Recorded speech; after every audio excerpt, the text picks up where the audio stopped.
नमस्कार साथियों, मैं अतुल द्विवेदी स्वागत करता हूं आप सभी का। हमारे समक्ष आज फिर से परम विद्वान डॉक्टर अरुणेश कृष्ण शास्त्री जी महाराज बैठे हुए हैं। उनके श्री चरणों में मेरा कोटि कोटि वंदन। जैसा कि आप सभी को पता है कि कल मेरे कुछ ऐसे प्रश्न थे जो मैंने महाराज श्री से किया था और जिनका जवाब मुझे संतुष्टि ऐसा आंसर मिला था और ऐसा जवाब मिला था कि मुझे सुनने के बाद संतुष्टि हुई थी। उस वीडियो को सोशल मीडिया पे मैंने जब शेयर किया, काफी लोगों के उसमें से प्रश्न आए और उन्होंने अपनी इच्छा जाहिर किया है कि अंशुल भैया, हमारे कुछ प्रश्न हैं, आप महाराज श्री से इनका जवाब जानने की कोशिश कीजिए। तो आज कुछ ऐसे प्रश्न हैं जो मैं महाराज श्री से करने वाला हूं। उनमें से एक सबसे और अच्छा प्रश्न है महाराज जी, एक हमारे साथी हैं, आपके प्रशंसक हैं, या मैं यूं कहूं तो आपके शिष्य हैं। उनका प्रश्न है, मुझे आध्यात्मिक मार्ग पर आगे बढ़ने में कठिनाई हो रही है, मैं क्या करूं? अस्मद्गुरुभ्यो नमः। श्री नृसिंहाय नमः। श्री शारदा देवी नमः। सभी को राधे राधे। आज पुनः आध्यात्मिक सत्संग की गंगा में प्रश्नोत्तरी के साथ आप सभी युवान भाई बहन, बड़े बुजुर्ग सबके सामने आने का सुंदर सौभाग्य प्राप्त हुआ है। बड़ा अच्छा प्रश्न हमारे अनुज श्री अंशुल द्विवेदी जी ने किया।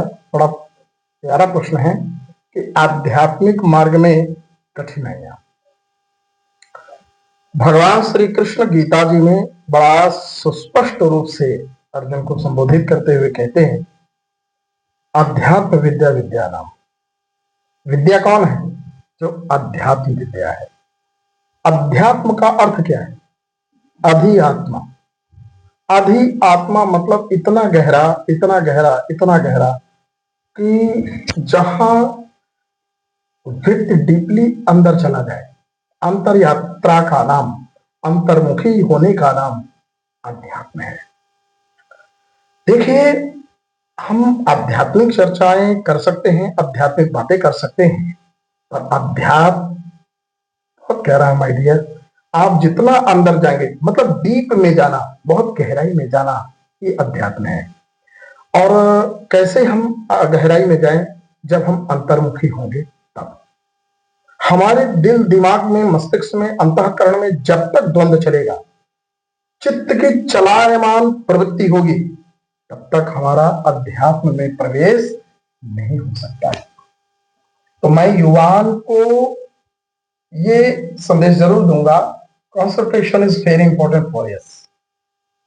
मतलब आपको एकाग्र होना होगा और अंतर्मुखी होना होगा। द्वंद्व को समाप्त करके जब आप अंतर की यात्रा करेंगे, तब आपका अध्यात्म पुष्ट होगा।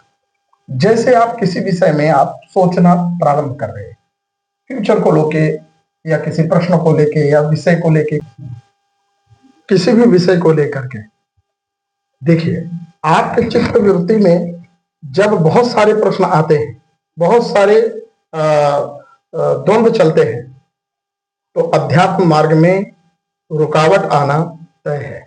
इसलिए हमें किसी एक विषय पर बहुत गहराई से चिंतन करना होगा। उस एक विषय के अलावा आप अनेक विषयों पर चिंतन नहीं कर सकते हैं। इसी प्रकार से मैं सभी युवा यूथ को यही संदेश देना चाहूंगा कि आप जब चिंतन करें तो किसी एक विषय, निर्धारित विषय पर चिंतन करें और उस चिंतन को बहुत गहराई तक जाएं, तब जाकर के आपका कोई भी अध्यात्म पुष्ट होगा। मैं ये कहता हूं कि मार्ग में अवरुद्ध तब आता है, एक साधे सब सधे, सब साधे सब जाए। जब आप एक जगह अनेक की साधना करते हैं तो उसमें रुकावटें आती हैं। हमें रुकना नहीं, चलते रहना है एक साथ। हमें एक साधना है, जो भी हो, एक विषय पर हो, एक ही को साधना है। उसको साधने के बाद फिर आप दूसरे की शुरुआत करें। तो अध्यात्म बहुत गहरा है और दुनिया अध्यात्म की बहुत अलग है। जो भी गया है वो फिर दोबारा आया नहीं, अध्यात्म का हो गया है।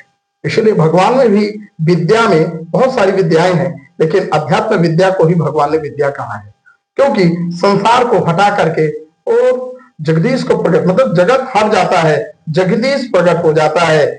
ऐसी परम विद्या का नाम अध्यात्म विद्या है। और परमात्मा तक पहुंचना है, रुकावट तो तय है, मार्ग है, ऊपर ऊबड़ खाबड़ नीचे ऊपर रहता है, लेकिन पहुंचना हमें अभी निश्चित गंतव्य स्थान पर है।